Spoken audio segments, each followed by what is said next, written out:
প্রিয় শিক্ষার্থী বন্ধুরা, আমরা 3 নম্বর প্রশ্নের সমাধান করব। দেখো কি বলা হয়েছে, নিচের সংখ্যাগুলোকে সংখ্যা রেখায় স্থাপন করো। ঠিক আছে, স্থাপন করব। কোন সংখ্যাগুলোকে?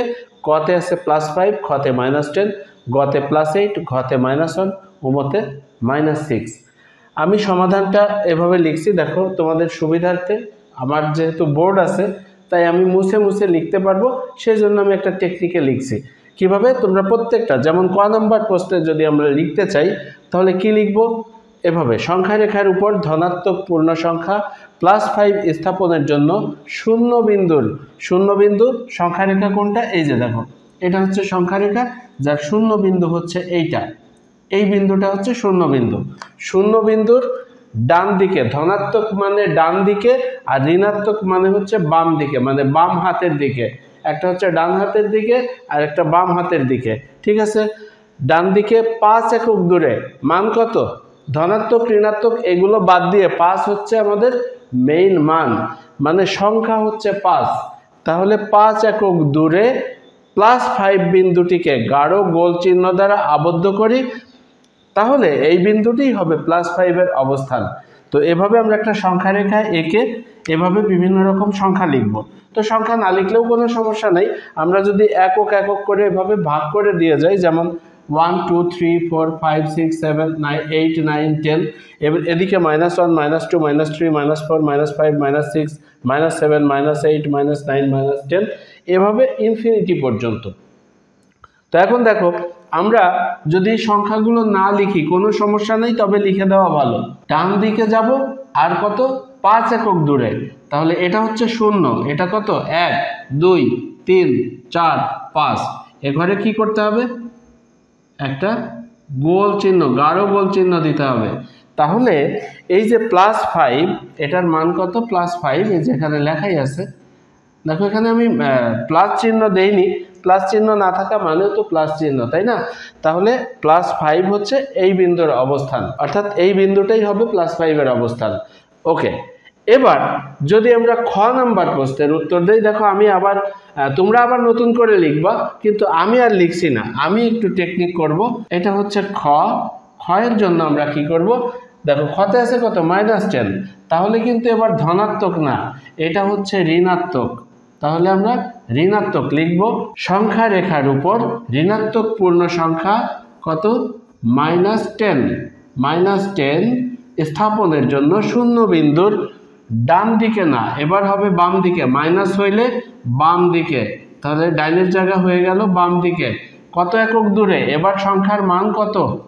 মান হচ্ছে 10, তাহলে 10 একক দূরে। এটা +5 বিন্দু হবে না, এটা হবে কত? -10। এত বিন্দুকে গাঢ় গোল চিহ্ন দ্বারা আবদ্ধ করি, তাহলে এই বিন্দুটিই হবে কত? -10 এর অবস্থান। বোঝা যায়?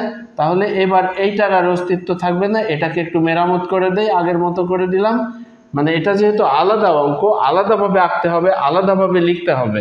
কত? -10, 1 2, এই যে এটা হচ্ছে 0, 1 2 3 4 5 6 7 8 9 10। এই বিন্দুটাকে আমরা গাঢ় গোল চিহ্ন দ্বারা আবদ্ধ করে দিব। তাহলে এটাই হচ্ছে খ নম্বর প্রশ্নের সমাধান। এবার আসো গ নম্বরে কত আছে? +8। তাহলে আমরা এবার গ নম্বর প্রশ্নের সমাধান করব। তাহলে এখানে দেখো, এইটা আবার ঋণাত্মক না, এটা কি? ধনাত্মক। তাহলে আবার এটাকে ধনাত্মক লিখব। এটা কিন্তু আবার নতুন প্রশ্ন, মানে গ নম্বর প্রশ্নের সমাধান, আগেরটা তো হয়ে গেছে। এবার আমরা গ নম্বর প্রশ্নের সমাধান করব। এবার কি? পূর্ণ সংখ্যা কত? +8। তাহলে +8 স্থাপনের জন্য শূন্য বিন্দুর, এবার আবার বাম দিকে না, কোন দিকে? যেহেতু প্লাস, তার মানে হচ্ছে ডান দিকে, আমরা লিখব ডান দিকে। আচ্ছা, এটা কত একক দূরে যাবে? 8 একক। এখানে চিহ্ন দেওয়া লাগবে না, এইখানে চিহ্ন দেওয়া লাগবে না, কিন্তু বাকি যেখানে যেখানে আমি চিহ্ন দিয়ে দিয়েছি এই সব জায়গাতে তোমরা অবশ্যই চিহ্ন ব্যবহার করবা। তার মানে হচ্ছে +8 বিন্দুটিকে গাঢ় গোল চিহ্ন দ্বারা আবদ্ধ করি, তাহলে এই বিন্দুটিই হবে কত? +8 এর অবস্থান। তাহলে এইটাকে আবার একটু মেরামত করতে হবে আমাদের, যেহেতু এটা নতুন অঙ্ক। এটা ছিল কত? +10। আমরা যাব কোথায়? শূন্য বিন্দু থেকে ডান দিকে +8, তাহলে 1 2 3 4 5 6 7 8। আচ্ছা, এই ঘরগুলো যদি তুমি এভাবে লিখে নাও যে 1 2 3 4 5 6 আর -1 -2 -3 এভাবে যদি লিখে নাও তাহলে আর ঘর গোনার দরকার হয় না। যদি অ্যাকুরেটলি লিখো তাহলে আমরা জাস্ট +8 এর উপর এসে আমরা এই গাঢ় গোল চিহ্ন দ্বারা আবদ্ধ করে দিব, তাহলে +8 এর অবস্থান হবে এই বিন্দু। ক্লিয়ার? এবার আসি ঘ নাম্বারে। ঘ নাম্বারে কি আছে? ঘ নাম্বারে আছে হচ্ছে -1, তাহলে এবার এইটা কিন্তু আবার ধনাত্মক না, কি হবে? ঋণাত্মক। তাহলে এটা লিখবো ঋণাত্মক। কত? -1। -1 স্থাপনের জন্য শূন্য বিন্দুর এবার আবার ডান দিক থেকে হবে না, হবে কোথায়? বাম দিক থেকে। তাহলে বাম দিকে কত একক? এই জায়গায় চিহ্ন লাগবে না, 1 একক দূরে -1 বিন্দুটিকে গাঢ় গোল চিহ্ন দ্বারা আবদ্ধ করি, তাহলে এই বিন্দুটিই হবে -1 এর অবস্থান। তাহলে এই সংখ্যা রেখা কিন্তু আবার ঠিক করে নিতে হবে, অর্থাৎ নতুন করে আঁকতে হবে। কত? -1, এই যে -1, এভাবে আমরা চিত্র এঁকে দিব। আচ্ছা, ঘয়ের পরে কি? উম নাম্বার। উম নাম্বারে কি আছে? -6, তাহলে 1 এর জায়গা হয়ে যাবে 6। 1 এর জায়গায় আমরা লিখব 6, যত জায়গায় 1 আছে তত জায়গায় 6 হয়ে যাবে। আর যেহেতু এটা মাইনাস ছিল তাহলে বাম দিক থেকেই থাকবে। হ্যাঁ, সংখ্যা রেখার উপর ঋণাত্মক পূর্ণ সংখ্যা -6 স্থাপনের জন্য শূন্য বিন্দুর বাম দিকে 6 একক দূরে -6 বিন্দুটিকে গাঢ় গোল চিহ্ন দ্বারা আবদ্ধ করি, তাহলে এই বিন্দুটি হবে -6 এর অবস্থান। তাহলে সেই অবস্থানটাকেও আমরা একটু চিহ্নিত করব। কিভাবে? -6 কোথায়? এই যে এইটা হচ্ছে -6। বোঝা গেল? হ্যাঁ, একটা সমস্যা আছে, সেটা হলো আমি দেখো দূরে বানানে কিন্তু রস্যকার লিখেছি। কেন রস্যকার? এইটা তোমাদেরকে একটু বলে দেই। যদি দূরটা অনেক দূর হয়, অনেক দূর মানে অসীম দূর, অথবা অনেক দূর বোঝায়, তাহলে দীর্ঘকার হয়। আর যদি কাছে দূরে হয়, এই দূরে তো বেশি দূরে না, তাই না? অল্প দূরে, তাহলে এই অল্প দূরে হলে রস্যকার আর বেশি দূরে হলে দীর্ঘকার। আশা করি বুঝতে পেরেছো। তোমরা অঙ্কগুলো তুলে নাও। 4 নম্বর প্রশ্নে বলা হয়েছে কোন একটি নির্দিষ্ট দিনে বিভিন্ন দেশের 4টি স্থানের তাপমাত্রার তালিকা নিম্নে উল্লেখ করা হলো। আচ্ছা, স্থানের নাম কি আছে? ঢাকা, কাঠমান্ডু, শ্রীনগর, রিয়াদ। 4টা শহরের নাম আছে, অর্থাৎ স্থানের নাম ঢাকা, কাঠমান্ডু, শ্রীনগর, রিয়াদ। তো ঢাকার ঘরে লেখা আছে 0 ডিগ্রি সেলসিয়াসের উপরে 30 ডিগ্রি সেলসিয়াস। কাঠমান্ডুর তাপমাত্রা দেওয়া আছে 0 ডিগ্রি সেলসিয়াসের নিচে 2 ডিগ্রি সেলসিয়াস। শ্রীনগরের তাপমাত্রা দেওয়া আছে 0 ডিগ্রি সেলসিয়াসের নিচে 5 ডিগ্রি সেলসিয়াস। আর রিয়াদের তাপমাত্রা আছে 0 ডিগ্রি সেলসিয়াসের উপরে 40 ডিগ্রি সেলসিয়াস। এখন ফাঁকা কলামে কি হবে? আচ্ছা, প্রশ্ন ছিল কোনো নির্দিষ্ট দিনে বিভিন্ন দেশের 4টি স্থানের তাপমাত্রার তালিকা নিম্নে উল্লেখ করা হলো। এটা তো উল্লেখ আমরা বুঝে গেছি, কিন্তু ক নম্বর প্রশ্নে বলা আছে বিভিন্ন স্থানের তাপমাত্রা উপযুক্ত চিহ্ন সহকারে পূর্ণ সংখ্যায় উপরের ফাঁকা কলামে লিখো। এখানে 0 ডিগ্রি সেলসিয়াসের উপরে, 0 ডিগ্রি সেলসিয়াসের উপরে মানে হচ্ছে প্লাস, আর নিচে হলে মাইনাস। তাহলে এটা কত হবে? আমরা এই ফাঁকা ঘরে লিখব +30 ডিগ্রি সেলসিয়াস, আর 0 ডিগ্রি সেলসিয়াসের নিচে হলে লিখব মাইনাস, এখানে কত? 2, তাহলে 2 ডিগ্রি সেলসিয়াস। আচ্ছা, 0 ডিগ্রি সেলসিয়াসের নিচে 5 ডিগ্রি সেলসিয়াস নিচে, তাহলে হচ্ছে মাইনাস কত? 5 ডিগ্রি সেলসিয়াস। আর রিয়াদের তাপমাত্রা আছে 0 ডিগ্রি সেলসিয়াসের উপরে 40 ডিগ্রি সেলসিয়াস, তার মানে হচ্ছে প্লাসের 40 ডিগ্রি সেলসিয়াস। 4 নম্বরের আরও একটি প্রশ্ন রয়েছে। একটা সংখ্যা রেখা দেওয়া আছে, যে সংখ্যা রেখাটা আমরা এঁকে রেখেছি, নিচের সংখ্যা রেখায় উল্লেখিত সংখ্যাগুলো দ্বারা তাপমাত্রা দেখানো হয়েছে। আচ্ছা, অর্থাৎ এই যে সংখ্যা রেখাটা দেওয়া আছে -10, -5, -2, 0, 5, 10, 30, 40, এগুলো হচ্ছে তাপমাত্রা, এটা বোঝাতে চেয়েছে। এখন প্রশ্ন হচ্ছে 1 নম্বর প্রশ্ন হলো, এই ক্ষয়ের আবার 1 নম্বর প্রশ্ন, তাপমাত্রা অনুযায়ী উপরোক্ত স্থানগুলোর নাম সংখ্যা রেখায় লিখো। আচ্ছা, দেখো ঢাকার তাপমাত্রা ছিল কত?